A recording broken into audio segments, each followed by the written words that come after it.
निदा फाजली का एक मशहूर शेर है, हर आदमी में होते हैं 10-20 आदमी, जिसको भी देखना हो कई बार देखना। लेकिन स्क्रीन पर आप जिस आदमी की तस्वीर देख रहे हैं, इसके भीतर 10-20 नहीं, 40-50 भी नहीं, बल्कि करीब 100 आदमी हैं। देखिए, शरीर से यह अकेला है, लेकिन इसके भीतर जैसे आत्माओं की भीड़ लगी हुई है। यह 20वीं सदी के सबसे बड़े कवियों में से एक है, लेकिन ये एक है ही नहीं। कैसे कहूं कि यह एक कवि है? इस एक अकेले कवि के भीतर 100 कवि हैं। वे भी कोई छोटे मोटे कवि नहीं हैं, सब के सब मिलके महाकवि हैं। एक साधारण कवि जिंदगी में अपने नाम से ढंग की कविताएं लिख ले, यही गनीमत है। लेकिन इस आदमी ने सिर्फ अपने नाम से ही नहीं, 75 दूसरे नामों से भी कविताएं लिखी और ज्यादातर कमाल की कविताएं लिखी। इनका नाम है फर्नांदो पेसोआ, पुर्तगाली भाषा के सबसे बड़े कवि। 20वीं शताब्दी में दुनिया की कविता में एक बड़ा बदलाव लाने वाले पेसोआ, जो एक साथ लगभग 75 नामों से कविताएं लिखते थे। कलात्मक नवीनता, चित्रात्मक गहराई और दार्शनिक ऊंचाई, उन कविताओं में ये सब है। पेसोआ ऐसा क्यों करते थे? 2-4 छद्म नामों से तो कई लेखक लिखते हैं, लेकिन 75 या 100 नाम, पेसोआ इतने सारे नामों से क्यों लिखते थे? अपने भीतर उन्होंने इतने सारे नामों, इतने सारे व्यक्तित्वों की आबादी क्यों बना रखी थी? अपने मन के भीतर वो इतने सारे लोगों को नियंत्रित कैसे करते थे? क्या अपने मन की इस दुनिया के अलावा भी उनके लिए कोई बाहरी दुनिया थी? क्या पेसोआ का संसार हमारे संसार जैसा ही था? हमारे जैसे सुख, हमारे जैसे दुख? जितनी शानदार पेसोआ की कविताएं हैं, उतनी ही दिलचस्प उनके जीवन की कहानी है, उनके मन के भीतर रहने वाले इन 75 नामों की कहानी। आइए, आज का एपिसोड महाकवि फर्नांदो पेसोआ के नाम।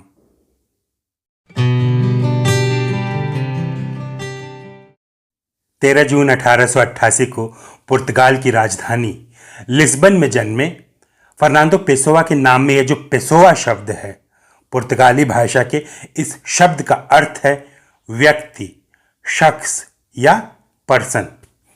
पेसोआ यानी व्यक्ति। शायद पेसोआ ने अपने नाम के इसी अर्थ से प्रेरणा लेते हुए अपने भीतर इतने व्यक्तित्व, शख्सियत या पर्सनैलिटी बना ली थी। जब वह 5 साल के हुए तो उनके पिता की मृत्यु हो गई और अगले ही बरस उनके छोटे भाई की। उनके नन्हे मन पे इसका असर पड़ा। जब वो 7 बरस के हुए तब उनकी मां ने दूसरी शादी कर ली, सेना के एक अफसर के साथ। उसकी ड्यूटी दक्षिण अफ्रीका के शहर डरबन में लग गई। पेसोआ अपनी मां और सौतेले पिता के साथ डरबन चले गए। लिस्बन में पुर्तगाली भाषा चलती थी और डरबन में अंग्रेजी। इसलिए जब डरबन के स्कूल में उनका दाखिला कराया गया तो शुरुआत में उनकी समझ में कुछ नहीं आया, लेकिन उनकी बुद्धिमत्ता और मानसिक क्षमता का अंदाजा इसी बात से लग जाता है कि जिस भाषा में उन्होंने आज तक एक पूरा वाक्य भी नहीं कहा था, जब उस भाषा में पढ़ाई की चुनौती उनके सामने आई तो महज कुछ ही महीनों में वो उसमें पारंगत हो गए और अपनी कक्षा के सर्वश्रेष्ठ छात्र बन गए। फर्नांदो पेसोआ आगे चलकर पुर्तगाली भाषा के महान कवि हुए, लेकिन उनकी सारी पढ़ाई लिखाई अंग्रेजी में हुई थी और दरअसल उनकी महत्वाकांक्षा एक अंग्रेजी कवि के रूप में मान्यता प्राप्त करने की थी। इसके लिए उन्होंने जी तोड़ प्रयास भी किए थे। लेकिन बात अभी डरबन के दिनों की। जिन दिनों फर्नांदो पेसोआ एक बालक और किशोर की तरह डरबन में रह रहे थे, उन्हीं बरसों में मोहनदास करमचंद गांधी भी दक्षिण अफ्रीका में थे और लगातार सुर्खियों में थे। पेसोआ के मन पर गांधी के विचारों ने भी असर डाला, लेकिन सबसे ज्यादा असर अंग्रेजी के महान लेखकों जैसे Shakespeare, Milton, Robert Browning, Elizabeth Barrett Browning, इन सब लोगों ने डाला। वह कम उम्र में ही नामों के साथ खेलने लगे थे। जब वो 6 साल के थे, उन्होंने अपना एक काल्पनिक दोस्त बनाया था जिसका नाम उन्होंने रखा शेवेलिए दे पा। उसके नाम से वह खुद को खत लिखा करते थे, छोटे छोटे खत, जिसमें शेवेलियर दे पा उन्हें फ्रांस के गांवों के बारे में अच्छी अच्छी बातें लिखा करता था। छोटे बच्चों द्वारा काल्पनिक दोस्त बनाए जाने की घटनाएं कई बार हम असल जीवन में तो उससे कहीं ज्यादा बार हॉरर फिल्मों में देखते हैं, और अमूमन उन फिल्मों में वो काल्पनिक दोस्त कोई भूत होता है, लेकिन पेसोवा की कहानी में बाकायदा वह एक साहित्यिक कल्पना की तरह आता है। तो अपने भीतर विभिन्न व्यक्तित्वों के वास की कल्पना 6 साल की उम्र से ही पेसोवा ने शुरू कर दी थी, और डरबन में जब वह अंग्रेजी भाषा के होनहार छात्र बन गए, उनके भीतर कवि बनने की आकांक्षा जाग गई, तब भी उन्होंने खुद अपने नाम से लिखने की बजाय नकली नाम गढ़े, जैसे चार्ल्स रॉबर्ट अनॉन, CR अनॉन, और उसके नाम से डरबन का अखबार जो उस समय बड़ा मशहूर हुआ करता था, द नटाल मरकरी में कविताएं छपवाने लगे। 1904 का बरस था, तब उनकी उम्र महज 15 साल थी। वो इतनी अधिक कविताएं लिखते थे कि एक हफ्ते चार्ल्स रॉबर्ट अनॉन के नाम से कविताएं छपवाते, फिर अगले हफ्ते डेविड मैरिक के नाम से कविताएं छपवाते, फिर कुछ दिन बाद होरास जेम्स फेबर नाम से, और ये सारी कविताएं अंग्रेजी में होती। लेकिन 1904 में ही एक दूसरी घटना घटी जिसने उनकी जीवन धारा मोड़ दी, और कहीं न कहीं उन्हें यह संकेत मिल गया कि नियति ने उन्हें अंग्रेजी के लिए नहीं बल्कि पुर्तगाली भाषा के लिए बनाया था। डरबन में वह बेहद होनहार छात्र थे। अंग्रेजी की कक्षाओं में उनसे बेहतर कोई नहीं था। अंग्रेजी में निबंध लिखने के लिए 899 छात्रों में से उन्हें पहला पुरस्कार मिला था। इंटरमीडिएट की परीक्षा में उन्हें सबसे ज़्यादा अंक मिले थे।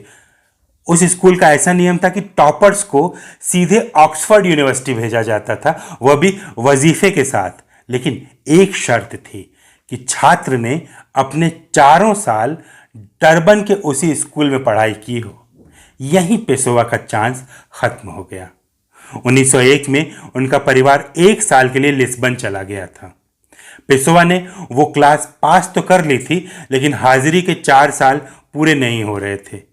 पेसोवा को अंग्रेजी का बड़ा लेखक बनना था। इसके लिए ऑक्सफोर्ड से बेहतर दूसरी कोई जगह नहीं हो सकती थी, लेकिन वो मौका चूक गए। उन्हें इसका गहरा अफसोस हुआ। उनके सामने एक विकल्प था कि वो लंदन के किसी भी दूसरे कॉलेज में दाखिला ले सकते थे, लेकिन उन्होंने डरबन से लिस्बन लौटना चुना। पुर्तगाल लौटकर उन्होंने एक कॉलेज में एडमिशन लिया, 2 साल पढ़ाई भी की, लेकिन डिग्री पूरी करने से पहले ही पढ़ाई छोड़ दी। अकादमिक पढ़ाई उन्हें अपने लिए बेकार लगती थी, जबकि वो सारा समय साहित्य की किताबें पढ़ते रहते थे। ग्रीक और जर्मन फिलॉसफी, दुनिया के धर्मों के बारे में किताबें, अंग्रेजी और फ्रेंच में कविताएं। जी हाँ, इस बीच उन्होंने फ्रेंच भी सीख ली थी, और 18 की उम्र में फ्रेंच में भी कविताएं लिखने लगे थे। फ्रेंच के लिए उन्होंने अपने भीतर एक नए लेखक की कल्पना कर ली थी, जियान सुल। देखिए, फ्रेंच की कविताएं भी वो अपने नाम से नहीं लिख रहे थे, उन्होंने एक नया कैरेक्टर अपने भीतर पैदा कर लिया, जियान सुल। लेकिन अब भी फ्रेंच में कविताएं लिखने के बाद भी उनका पूरा जोर, उनकी पूरी महत्वाकांक्षा अंग्रेजी कविताओं को लेके थी। अपने भीतर उन्होंने अलेक्जेंडर सर्च नाम के एक कवि की उत्पत्ति की। 1917 में उन्होंने अपनी अंग्रेजी कविताओं का संग्रह बना के लंदन के प्रकाशकों को भेजा, लेकिन किसी ने भी उसे प्रकाशित नहीं किया। 1918 में उन्होंने खुद ही उस संग्रह को छपवाया, हालांकि उसके बाद भी किसी ने उस किताब पर ध्यान नहीं दिया। उनकी अंग्रेजी बेहद किताबी अंग्रेजी थी। उनकी मातृभाषा तो थी नहीं, इसलिए वो अंग्रेजी में जो लिखते थे वो पुराने टाइप की भाषा होती थी, नाटकीय किताबी भाषा जैसी। उसमें जिंदा दिल अनुभूतियां नहीं दिखती थी। ये बात अंग्रेजी के प्रकाशक और संपादक तो समझ रहे थे, पेसोवा को बताया भी जा रहा था, लेकिन उनकी समझ में नहीं आती थी। मरते दम तक फर्नांडो पेसोवा अंग्रेजी में कविताएं लिखने की कोशिश करते रहे, लिखते भी रहे, और उसी तरह की पुरानी कविताएं लिखते रहे, बिना यह जाने कि अंग्रेजी पे उनकी पकड़ तो अच्छी है, लेकिन कविता के लिहाज से उनकी अंग्रेजी के मुहावरों में ऐसा कोई नयापन नहीं है।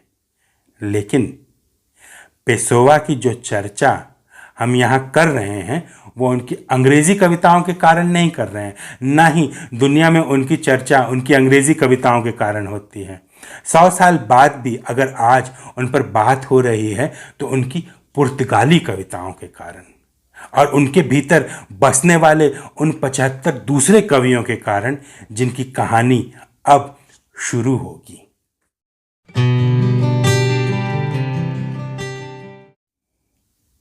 डरबन से लिस्बन लौटने के बाद भी पेसोवा के व्यक्तित्व में कोई खास बदलाव नहीं आया। वो पहले भी अकेले रहते थे, अब भी अकेले। कम उम्र से ही उन्होंने अपना जीवन कविता को समर्पित कर दिया था। उन्हें अंग्रेजी और फ्रेंच आती थी। लिस्बन में कई ऐसी कंपनियां थीं जिन्हें पेरिस और लंदन से व्यापार करना होता था। इसके लिए उन्हें अंग्रेजी और फ्रेंच में चिट्ठियां लिखवानी होती थी। पेसोवा उन कंपनियों के लिए ख़त लिखते, बदले में उन्हें इतनी आमदनी हो जाती कि वह बाकी का समय कविता और साहित्य में डूबे रह सकें। हाँ, वो बाकायदा डूबे रहते थे। साहित्य और कविता के अलावा जैसे संसार में किसी और चीज़ का कोई अस्तित्व ही ना हो। अंग्रेजी, फ्रेंच और पुर्तगाली तीनों भाषाओं में कविताएं लिखते थे। अंग्रेजी को लेकर उनमें आत्मविश्वास था, लेकिन कोई कामयाबी नहीं थी। फ्रेंच में उनको जल्दी खुद समझ में आ गया कि वह ज़्यादा दूर तक नहीं जा सकते। बची पुर्तगाली, उनकी अपनी मातृभाषा। उन कविताओं के प्रति उनके भीतर गहरा असंतोष था।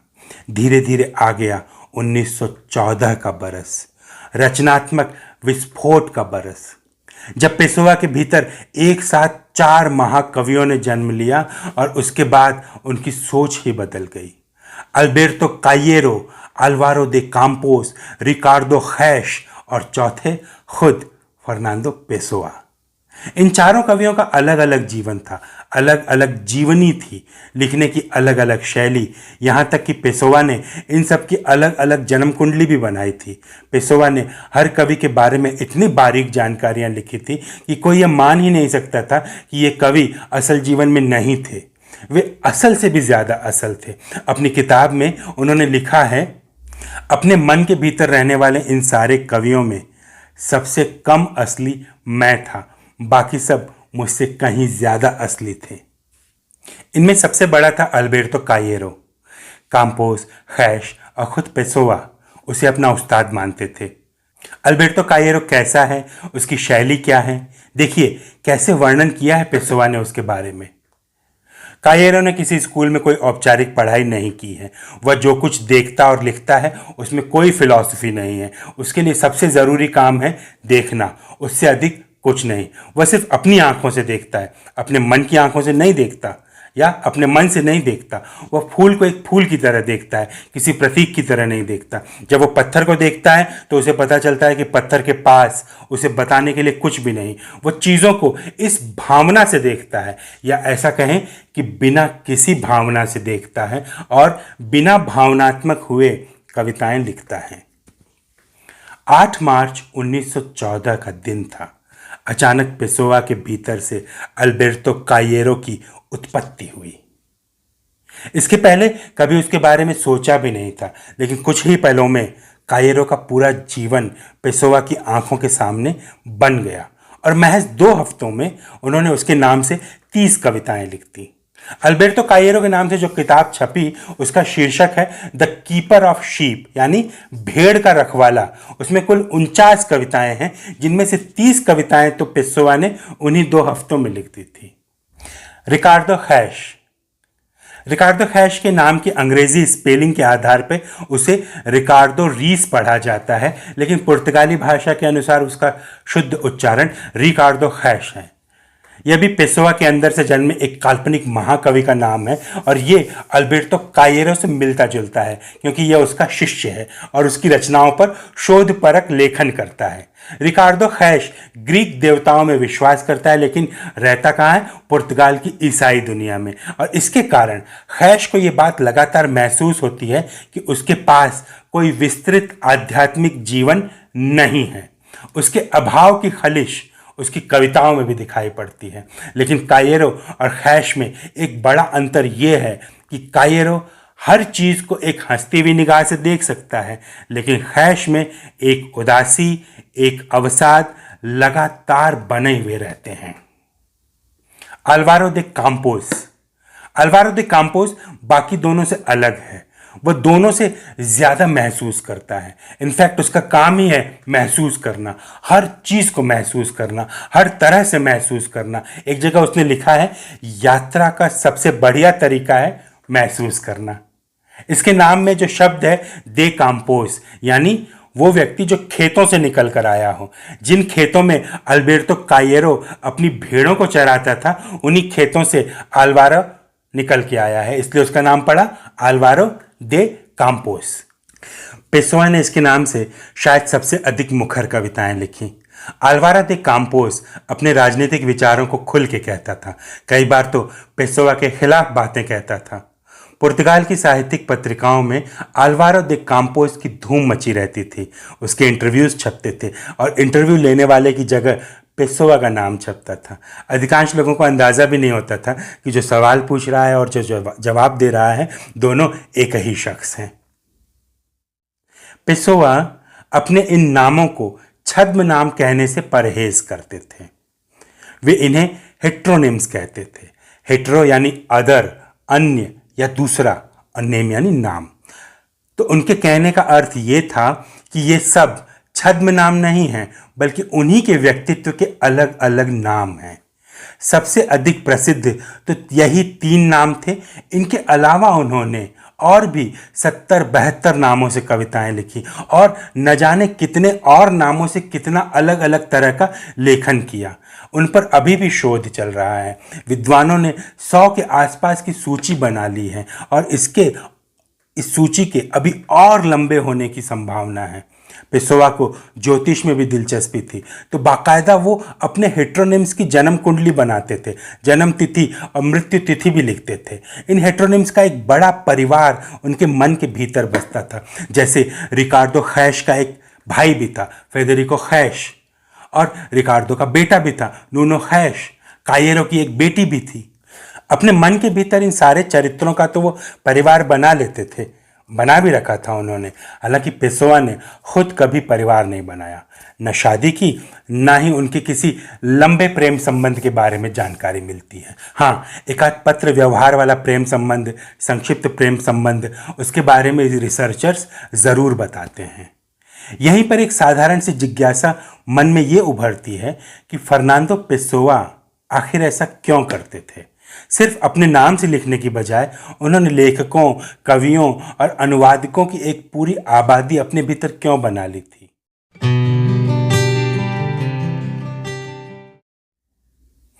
पेसोआ इतने नामों से क्यों लिखते थे, इसका कोई सीधा जवाब नहीं है।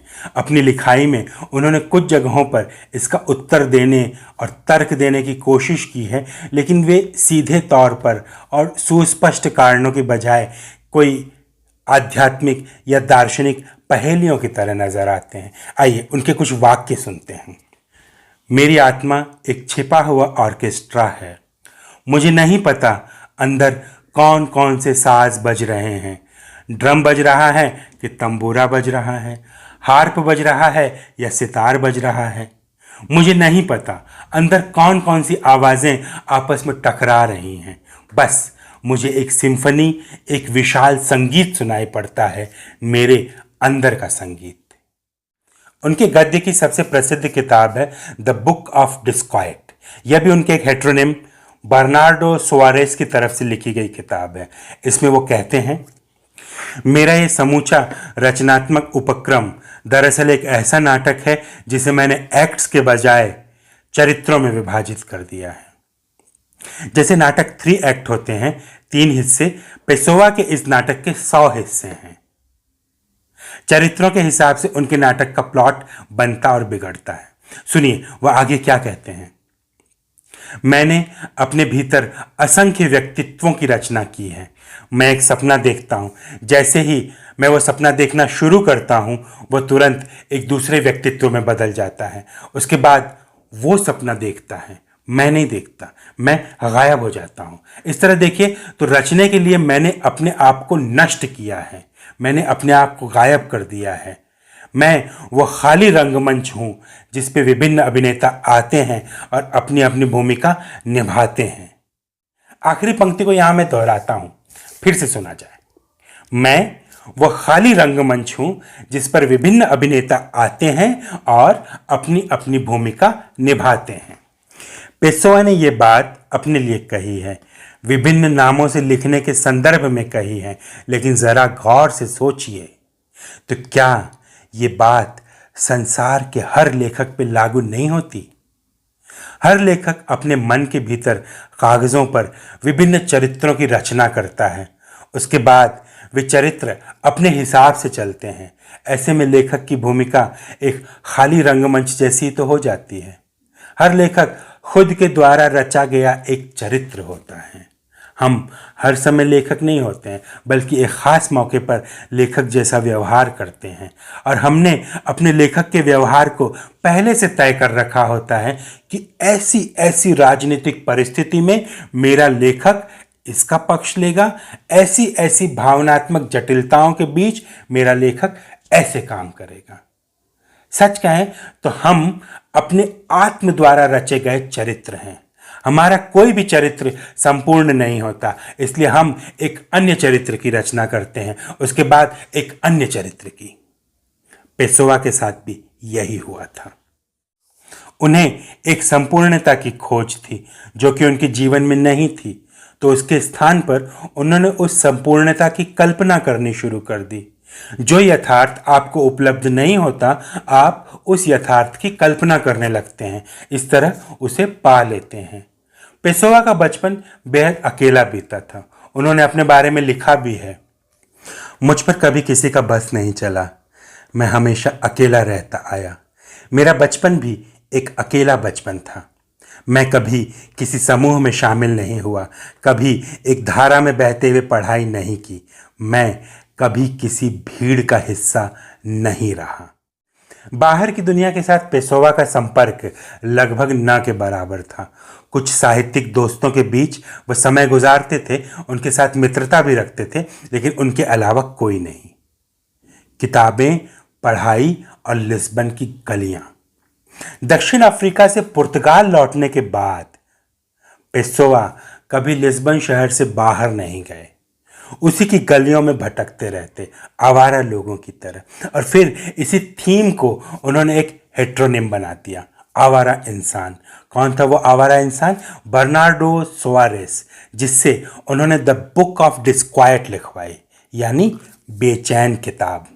पेसोआ को समझने के लिए यह एक बेहद ज़रूरी और सुंदर किताब है, द बुक ऑफ डिस्क्वाइट। इस किताब से जो माहौल बनता है, पेसोआ और लिस्बन का जो चित्र बन के उभरता है, उस पे 2010 में एक प्रयोगधर्मी फिल्म बनी थी, the film of disquiet. YouTube पे उपलब्ध है, इस नाम से सर्च करके आप देख सकते हैं, एक अलग ही अनुभव होगा। साथ ही पुर्तगाल के नोबेल पुरस्कार विजेता जूजे सरामागो का प्रसिद्ध उपन्यास है the Year of the Death of Ricardo Reis. इस किताब को भी पढ़ा जा सकता है। ये पेसोआ का एक तरह से एक्सटेंशन है। पेसोआ से जुड़ी एक और दिलचस्प बात है कि वो एक तरह से अपने भीतर की इस बहुलता का आनंद लेते थे। लिस्बन में रहते हुए उन्होंने एक चरित्र बनाया जो कि एक डॉक्टर था। उसने दक्षिण अफ्रीका में पेसोआ के बचपन के मित्रों को खत लिखे और कहा, मैं डॉक्टर फॉस्टिनो ऑन्टिनेस हूँ, मनोरोग विशेषज्ञ, और फर्नांडो पेसोआ मेरे मरीज हैं। मैं उनका इलाज कर रहा हूँ। आप उनके बचपन के दोस्त हैं। अगर आप उनके बारे में अपने अनुभव लिख सकें तो मुझे पेसोआ का इलाज करने में बहुत आसानी होगी। और इसके बाद दक्षिण अफ्रीका से जवाब भी आने लगे। जैसे एक सज्जन ने जवाब भेजा, मुझे उसकी अच्छी तरह से याद है, वो दुबला पतला था और उसे देख के लगता था कि उसके शरीर का विकास नहीं हुआ है। उसकी आंखें भी ठीक से नहीं खुलती थीं, लेकिन वो पढ़ने में बहुत होशियार था। वो अंग्रेज नहीं था, लेकिन उसने अंग्रेजी सीखी और देखते ही देखते हमसे भी अच्छी अंग्रेजी बोलने लगा। हमेशा अकेला रहता था, संजीदा रहता था। हमने कभी उसे मैदान में खेलते हुए नहीं देखा। उसको जो भी समय खाली मिलता उसमें वो पढ़ता रहता था। हम लोगों को पूरा यकीन था कि इतना अधिक पढ़ने के कारण एक दिन उसकी तबीयत ज़रूर खराब हो जाएगी। पेसोवा ने यह चिट्ठी अपनी किताब में शामिल की है, लेकिन जब यह उसे मिली थी तो इसे पढ़ के वो बहुत हंसे थे, शरारत में, चुहल में। पेसोवा अपने भीतर के व्यक्तित्वों से लोगों के मज़े भी लेते थे। जैसे किसी कार्यक्रम में फर्नांडो पेसोवा को आमंत्रित किया गया है तो उसकी जगह वह आल्वारो दे काम्पोस बन के पहुंच जाते थे। लोग हैरान रह जाते थे कि अरे ये कौन आ गया, इसे तो पहले कभी देखा ही नहीं है।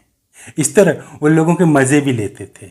एक जगह वो कहते भी हैं, मैं असल दुनिया के लिए बना ही नहीं था, वो तो कहीं से ज़िंदगी आ गई और उसने मुझे दबोच लिया।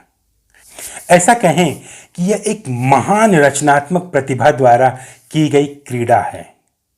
अपने पूरे अस्तित्व को रंगमंच में तब्दील करते हुए की गई एक नाट्य क्रीड़ा। यह एक कवि का विधाता स्वरूप है। मनुष्यों की रचना अगर कोई ईश्वर करता है तो उसके समांतर कवि अपने आप को विधाता का रूप देते हुए अपने मन के भीतर एक समांतर सृष्टि की रचना, एक समांतर मनुष्य की रचना करता हुआ चलता है। ये अपनी मानवीय सीमाओं के भीतर रहते हुए ईश्वर को दी गई एक विनम्र और दोस्ताना चुनौती है कि तुम अगर हाड़ मांस के पुतले बना सकते हो तो मैं भी शब्दों और ध्वनियों से बुने हुए किरदारों की रचना कर सकता हूँ। यहीं पे मुझे पेसोवा की एक पंक्ति याद आ जाती है, अगर ये पूरा जीवन एक सपना है तो यकीन मानिए मृत्यु भी महज एक सपना ही है। अब फर्नांडो पेसोवा को दुनिया के महानतम कवियों में शामिल किया जाता है, लेकिन जब तक वो जीवित थे उनकी रचनाओं को ठीक से समझा भी नहीं गया था, उन्हें प्रचार व प्रसार नहीं मिला था। अपने जीते जी उन्होंने अंग्रेजी कविताओं की 4 किताबें छपवाईं और वे कुछ खास नहीं थीं। पुर्तगाली कविताओं की महज एक किताब वो छपवा पाए, उसे एक स्थानीय किस्म की ख्याति भी मिली थी। 1935 में 47 साल की उम्र में फर्नांडो पेसोवा की मृत्यु हो गई थी। मरने के बाद उनके घर से लकड़ी का एक बड़ा सा संदूक निकला जिसमें करीब 25,000 पन्ने पाए गए। पेसोवा अपने पीछे इतना प्रचुर साहित्य छोड़ के गए थे। अब फिर शुरू हुआ उनका अध्ययन और उनके नामों की एक से एक कहानियां निकल के आनी शुरू हुई।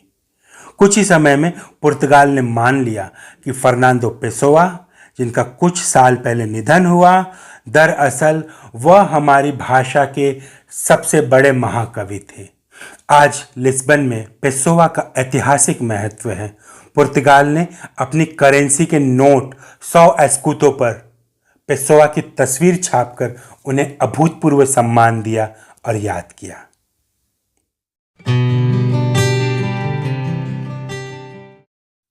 अगले कुछ मिनटों तक हम पेसोवा के लेखन की कुछ झलकियां सुनेंगे।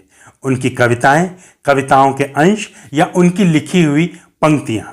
इनका हिंदी अनुवाद मैंने किया है। और जो ये कविता सबसे पहले मैं सुनाने वाला हूं, यह अल्बेर्तो कायेरो के नाम से लिखी गई थी। आपको याद होगा अभी थोड़ी देर पहले हमने पेसोवा के हेट्रोनिम, सबसे मशहूर हेट्रोनिम अल्बेर्तो कायेरो का जिक्र किया था और उसकी खासियत क्या थी कि वो सोचने में यकीन नहीं करता। कविता का ये अंश द कीपर ऑफ शीप यानी भेड़ का रखवाला उस सीरीज से लिया गया है। मैं इस दुनिया में उसी तरह विश्वास करता हूं जैसे गुलबहार के फूलों में, क्योंकि मैं उन्हें देख सकता हूं लेकिन मैं उनके बारे में सोचता नहीं हूं, क्योंकि जब हम सोचते हैं कुछ भी हमारी समझ में नहीं आता। दुनिया इसलिए नहीं बनी है कि बैठ के हम उसके बारे में सोचें। आप तभी सोचते हैं जब आपकी आंखें ठीक नहीं होती। आंखें ठीक होंगी तो आप सोचने के बजाय बस देखेंगे, इस दुनिया को देखेंगे और उससे रजामंद होंगे। मेरे पास कोई फिलॉसफी नहीं है, मेरे पास इंद्रियां हैं। अगर मैं प्रकृति के बारे में बात करता हूं तो इसलिए नहीं कि मैं उसके बारे में बहुत जानता हूं, बल्कि इसलिए कि मैं उससे प्यार करता हूं। और सिर्फ यही एक कारण है क्योंकि जो लोग प्यार करते हैं वे खुद भी नहीं जानते कि वे किस चीज़ से प्यार करते हैं या क्यों प्यार करते हैं या प्यार आखिर क्या चीज़ होती है। प्यार करना एक अंतहीन मासूमियत है। प्यार करना एक अंतहीन मासूमियत है। और मासूमियत क्या है? कुछ ना सोचना ही मासूमियत है। मैं कुछ नहीं हूं, मैं कभी कुछ नहीं बनूंगा, मेरे भीतर कुछ बनने की इच्छा भी नहीं है। लेकिन इन सब बातों के अलावा मेरे भीतर इस संसार के सारे सपने भी हैं। खाओ खाओ चॉकलेट खाओ, ओ छोटी बच्ची, ओ नन्ही बच्ची, जी भर के चॉकलेट खाओ, क्योंकि इस संसार में चॉकलेट से अधिक आध्यात्मिकता और किसी चीज में नहीं। हम कभी किसी से प्यार नहीं करते। हम कभी किसी से प्यार नहीं करते। हमने उसके बारे में अपने मन में जो विचार बना रखे हैं, हम उससे प्यार करते हैं। हम अपने विचारों से इस तरह महज अपने आप से प्यार करते हैं। मैंने जिन जिन युद्धों में भाग लेने से इनकार किया, मैंने जिन जिन युद्धों में भाग लेने से इनकार किया, मेरे बदन पर उन सब के घाव चस्पा हैं। और ये निजी तौर पर मेरी पसंदीदा पंक्तियां हैं। पेसोआ कहते हैं, कवि बनना मेरी महत्वाकांक्षा नहीं है। कवि बनना मेरी महत्वाकांक्षा नहीं है, ये बस अकेले रहने का मेरा अपना तरीका है। अकेले रहने का मेरा अपना तरीका है। तो दोस्तों, जल्द ही मिलेंगे फर्नांडो पेसोआ की कुछ और कविताओं के साथ, विश्व साहित्य के कुछ और महान लेखकों के साथ। लेकिन चलते चलते एक बात कह दूं, अगर आपको मेरा काम पसंद आता है तो मेरे YouTube चैनल को सब्सक्राइब कर लीजिए और इन वीडियोस को अधिक से अधिक शेयर कीजिए। आपका लगातार सपोर्ट मुझे प्रेरित करता रहेगा और मैं नए वीडियोस बनाता रहूंगा। नमस्कार।